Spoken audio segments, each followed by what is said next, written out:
Cutting tax rates does not automatically mean you're going to get less tax revenue. There are loads of examples where increased tax rates have led to lower tax revenue. So I'm going to explain why cutting taxes is a good thing to do.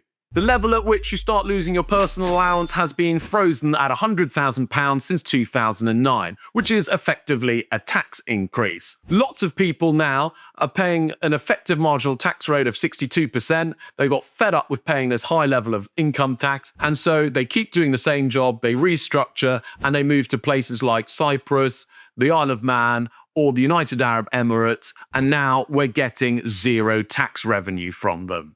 Rachel Reeves in her last budget increased national insurance contribution. Unfortunately, she also increased the national minimum wage at the same time, and that has led to over 100,000 redundancies in the hospitality sector.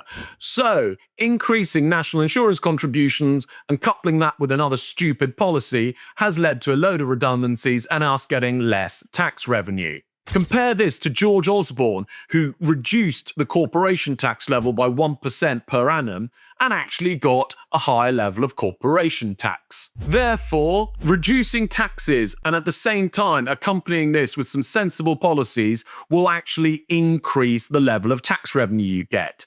Let's take the 17,000 people who left the workforce last year due to anxiety and other invisible illnesses and now earn more on universal credit and PIP than they did working.